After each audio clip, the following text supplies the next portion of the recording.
Time for a business update now with Charles Pellegrin, and starting in the US, where Donald Trump's landmark bill is being debated in the House of Representatives and jolting the markets. Trump's so-called big, beautiful tax bill seeks to extend the tax cuts he implemented in 2017, add more tax cuts on top of that, for instance, in the form of larger child tax credits and an elimination of taxes on tips, overtime pay, and Social Security benefits. But with a thin majority in both houses of Congress, he needs to make sure he gets everyone on board, and that's proved to be complicated. There's been a lot of political wrangling between the various wings of the Republican Party, and last-minute changes to the bill are aiming to please all these different interest groups with the hope that a bill can finally be voted on as early as this Thursday. Hardline conservatives like Andy Harris of Maryland had been asking for tighter work requirements to access Medicaid, so basically public health care for lower income people in the United States, to be implemented much faster, and for wind and solar energy credits to be phased out faster as well. They got those concessions, but had to accept a higher cap on state and local tax deductions, or SALT, which benefit Republicans in higher tax states like New Jersey and New York. Take a listen to Andy Harris. So in the last 24 hours, well, there was a little SALT deal made. I don't think it went in the right direction. But the White House offered a proposal late last night that I think fulfills the other two parts of what the president talked about. And there's broad agreement with the House Freedom Caucus that if that's included in the package, I think this package is en route to get passed. Now, beyond all these negotiations on Capitol Hill, Wall Street is getting a little bit jittery about this. That's because the most likely end result of this legislation would be to add even more to the federal government's debt pile, because it will contribute to a wider fiscal deficit, meaning that the government will continue to spend more than it brings in, and will have to issue debt in order to keep it running.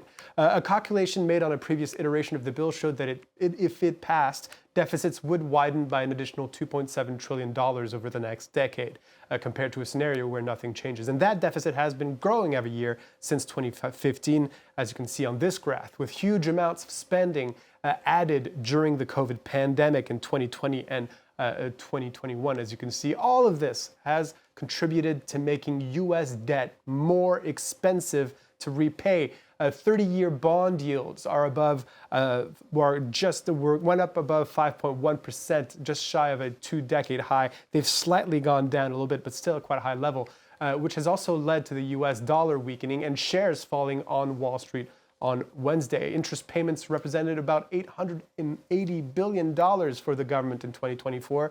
That was more than the defense budget. So higher rates could bring that up even further and shaking confidence in the U.S.'s creditworthiness. And this was made clear on Wednesday when an auction of 20-year bonds attracted very weak demand. The Trump administration, nonetheless, is sticking by its big, beautiful bill, saying it will generate enough growth to offset the debt and deficit trajectory, but that has been questioned by many economists. And meanwhile, the markets in Asia have been open for a few hours now. What's the picture on those?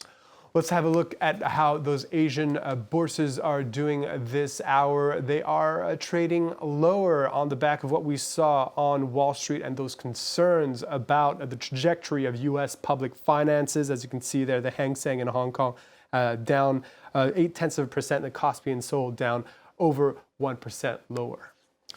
Now, as artificial intelligence takes on an ever greater importance around the world, governments are scrambling to carve out sectors of influence and try and ensure that their own countries have preeminent positions. And the two monoliths in this sector are, of course, the United States and China, and neither are strangers to butting heads in an ever-fractious tech sector. However, on the sidelines of Taiwan's Computex Tech Show that's opened in Taipei this week, one tech mogul has said the U.S. has been on the wrong course to China's advantage. Luke Schrago explains.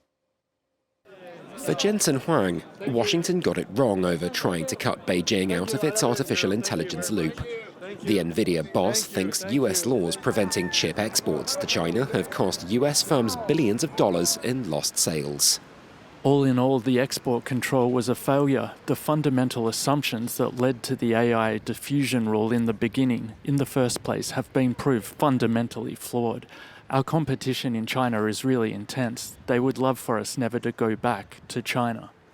Former President Joe Biden's administration divided the world into 3 tiers of increasing restrictions when it came to AI chip exports, with nations like China blocked entirely for fear the tech would be used in Chinese military hardware and degrade US dominance. But China's been making inroads with AI on its own, and nations shut out of or restricted from US imports have turned to Beijing, giving it not just a financial boost, but one of an incentive for development as well. Washington indicated earlier this month it would be repealing those earlier rules, but fresh guidelines are incoming that would target firms using Chinese-made AI semiconductors. I don't believe that the U.S. is being more relaxed, quote unquote, when it comes to export control and when it comes to tech containment kinds of policies. And I think that Washington still sees China as a strategic rivalry, especially in the tech space.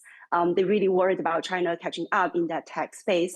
For Nvidia's part, its share of China's AI chip market has fallen from 95% 4.5 years ago to 50% today, according to its CEO. And Beijing has condemned what it called bullying moves from Washington to restrict computer chip supply chains. Thank you very much for that, Charles Pellegrin. And that's all we have time for now, but do stay tuned for more news coming up on France 24.